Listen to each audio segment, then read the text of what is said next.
This is Sachin Sawant.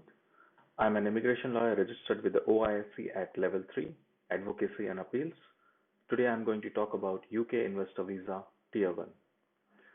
I'm going to follow this link on our website. I'll put the link under in the YouTube comments. You can visit that link and follow along the video. Also, I will be following this list in order. So if you wish to fast forward and listen to any specific point or clause throughout the list, you can fast forward the video and go to that specific area. To begin with, what is a UK Tier 1 Investor Visa? This visa enables you and your family members to come and live in the UK by investing in the UK, either in your own business or any other business. How much money do I have to invest to get a UK Tier 1 investor visa? You have to invest at least equivalent to GBP 2 million to get a UK Tier 1 investor visa. You can also invest slightly more than 2 million, but the only benefit of investing more would be if you invest 5 million or 10 million, you may qualify for indefinite leave to remain earlier than 5 years. We'll talk about it in further on the list. In whose account does the money have to be to get a UK Tier 1 investor visa? The money should belong to any of the following. So either the money can be in your own account, your spouse's account, either husband or wife, your unmarried partner's account.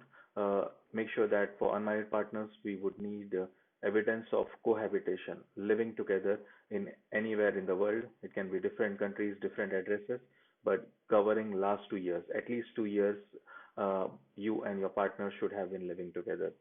So any address proof, you can look at the spouse visas and partner visas, and if you click here, you'll have other options. Unmarried partner visa, if you go there, you'll get the documentation how to prove an unmarried partner relationship. Which countries citizens can apply for a UK Tier 1 investor visa? You may be a citizen of any country, including the EU, from 1st January onwards, 1st January 2021 onwards, to apply for a UK Tier 1 investor visa. Do I have to prove the source of funds where I got the money from? If you have held the money for at least 2 years, then you don't have to give any proof of the source of funds. However, if you have held the money for less than 2 years, then you have to give proof of the source of the money. For example, if you inherited from a family member, then documents such as wills, any probate documents, etc., in your country of residence. Or if you sold a property, then any property sale documents and any transfers made by the buyer of the property to your account, etc. It depends on a case-to-case basis. Is there any maintenance or savings required for a UK Tier 1 investor visa? No, you don't need any other savings than the investment funds. So you only need to invest the 2 million, which is the lowest amount which will qualify you for the investor visa. How soon before my proposed trip to the UK can I apply for a UK Tier 1 investor visa? You can apply within 3 months of your planned date to come to the UK. That is, if you plan to come to the UK on 1st of April, then you can apply. The earliest is on 2nd January. So within 30 days of your planned date of arrival. So on the application, you are required to state your intended date of arrival. This date may change because usually when your visa is approved, you are given a 30 days stamp vignette on your passport within which you are required to come to the UK. Even that 30-day vignette can be extended if there are any other reasons why you are unable to travel. So once your leave is approved, so if in the systems the visa is approved, the 30-day stamp can also be extended if you are unable to travel within that period. However, please note that you should instruct at least, so if you are deciding to instruct us, you should give us at least 4 weeks time from the date you wish to submit the application. So we have enough time to review all the documents, prepare a cover letter, prepare the application, you check the application, and there is a back and forth that happens between us. We go back and forth with you. We show what will be submitted, the application. You will provide us document copies. We'll review them. We'll give you any document formats that are required, etc. The date of application is the date on which we submit the online application form. So UK Tier 1 Investor Visa is an online application form, and it's submitted online itself. and the fees are also paid online. So on the date when the fees are paid, that would be the date of application. Do I have to invest the funds before I apply for the UK Tier 1 investor visa before coming to the UK? So this is a common question that we are asked usually during consultations. No, you don't have to invest the funds before you apply for the visa or before coming to the UK. You just need to show that you have the funds, and in the form you confirm that yes, once I'm given the visa, then I will invest these funds. So that is the idea of the visa. So if you don't get the visa, then you don't invest. So you don't need to commit to the investment or make the investment and then file for the visa. When am I required to invest the funds for the UK Tier 1 investor visa? You have to invest the funds within 3 months of entering the UK on the investor visa. So unless there are any exceptions, so the applicant or any family member hospitalized or due to COVID, one of the examples would be COVID-19, coronavirus restrictions, unable to travel, unable to transfer funds, anything like that, or any family member unwell, etc. So all that will have to be proved if you are. So this usually happens at the point of extension. So once you are given this visa, you would be extending this after 3 years.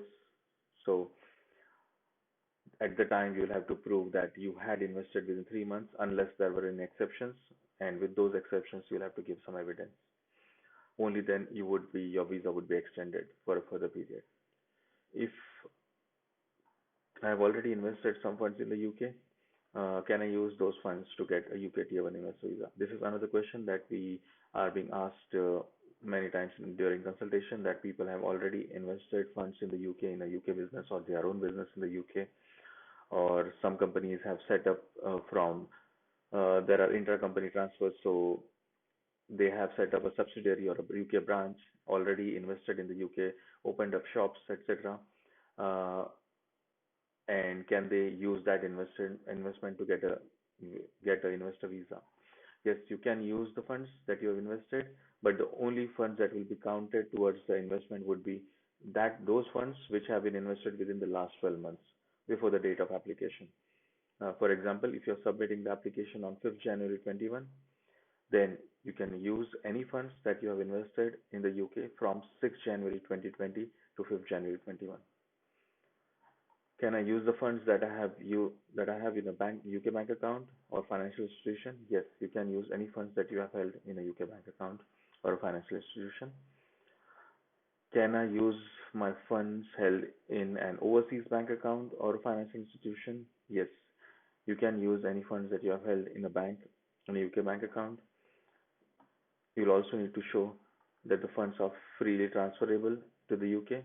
So if you have the money in an overseas bank account, then you'll have to show that the funds are freely transferable to the UK.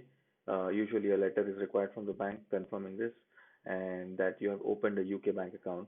So the first part is to show, so you'll have to show the bank statements that you have the money in that overseas account, number one. Number two, a letter from the bank will have to confirm that those funds are freely transferable, or at least 2 million, or the amount, whichever amount you want to transfer, more than 2 million, are you are able to transfer to the UK. And second part is you have opened a UK bank account for investing. So you need to open a UK bank account. You will need a letter from the UK bank confirming this. So the UK bank has to confirm that you have opened this bank account and your intention is to invest at least 2 million in this bank account through this bank account. What is the exchange rate that would be applied? You may calculate the foreign currency conversion rate at this website. So there is a currency converter at oanda.com. You can just put any currency and see the equivalent amounts. And the date would be the date of application. So make sure you have marginally higher funds, not exactly 2 million. So because of the currency fluctuations. And going back to the list, the exchange rate is on the date of submission of the online application will be considered. Can I apply for the UK Tier 1 investor visa if I am living in the UK in another category of visa? Yes, you can switch from within the UK if you are currently on any of the below visas. So you can only switch within the UK if you are in any of these categories of visas: a highly skilled migrant, a Tier 1 general migrant, a Tier 1 entrepreneur migrant, a Tier 1 investor migrant, a Tier 2 migrant, a Tier 4 migrant. So tier one investor migrant, it is referring to under the previous immigration rules, there have been several changes to the investor visa rules. Uh, in this list, we are referring to the current requirements if anyone is entering this route for the first time. There was other categories of investor visas with 1 million investment. Even before that, there was a combination of property investment, etc., that was allowed. So all that has been stopped now. So if you are on any of those categories and you want to switch, you are not qualifying for indefinite leave to remain, or you don't want to apply for the indefinite leave to remain in the UK for any reason, then you can switch to this category of investor visa. Can I switch or change to another type of visa while I am in the UK on a tier 1 investor visa? Yes, you are able to move, switch, or change to another category of UK visa such as unmarried partner visa, spouse visa, civil partner visa, etc. In the past, we have successfully switched applicants onto other categories of visas to enable them to live in the UK for a longer period or permanently. This may happen if for any reason you are unable to maintain your investments. You may invest in the first instance, or you may bring the money, but you are unable to invest, but then you decide to move on to another visa category. So, if your partner is British or any other visa categories that are possible, or you are unable to meet the requirements to qualify for extension. So this usually happens when people come to us at the extension point. Sometimes they have not invested within 3 months, but there was no genuine excuse or reason exception that they qualify for. So their extension is may get refused. That is a possibility, or their indefinite leave to remain may get refused for any reasons, or let's say their absences are more than the allowed ones. We'll talk about the absences further in the video. So you can switch from within the UK to another visa. Can I bring my dependents or family members on the UK Tier 1 investor visa? Yes, you can bring the following family members: uh, your spouse, husband or wife, or your unmarried partner, or your same-sex partner, children under 18 years of age. All children under 18 years of age can bring to the UK. What is the cost of the UK Tier 1 investor visa? The fees are 1623 per applicant. So this is the fees as of today. Today is 18th of November 2020. Uh, this fees is subject to change. Usually every year once or every 1 or 2 years, the fees do change. So it will apply at the time whatever the fees are. So the current fees are 1623 per applicant. So per applicant includes the main applicant, any spouse, husband or wife, the number of children. So it's per person that the application fees is. Applying for the UK Tier 1 investor visa, and 1623 per family member applying at the same time. You will also need to pay immigration health surcharge as part of your application. So the IHS is paid to allow you to use NHS, National Health Service, in the UK. So there is free medical by the government in the UK. So you can use that service. In order to access that service, whether or not you access it. So this is another question that we are asked. Some clients prefer to have private insurance. Whether or not you want to access the IHS, whether you want to access the NHS, you will have to pay this fees at the point of application. So the payment has to be made irrespective of whether you intend to use the service or not. And the way it is calculated, GBP 624 per year. This has changed recently, so this is the increase last month only in October. This is the new fees that is charged. 624 per year for the applicant and any family member who is 18 years of age or older. So it may be the main applicant and a spouse or a partner, and GBP 470 per year for any family member under 18 years of age. So any children. If your application is refused for any reason, then your IHS. So this fees is refundable. All of the fees are non-refundable. Be mindful of that. So if your application is refused, then you would only get back the IHS that is paid. It will be refunded to the same card within 90 days of the refusal. So there is an administrative review process, so similar to appeals, where if your application is refused within 28 days, you can appeal. Uh, it doesn't go to any court or tribunal. It is called as administrative review. So so the individual, the caseworker who has looked at your application has refused it, rejected it. uh, someone else from the same department will look at the application and they will consider it once again. So that is what is administrative review. So you have 28 days to apply for it. So if your application is refused within 28 days, either you apply for admin review or you don't apply. And after the end of the 28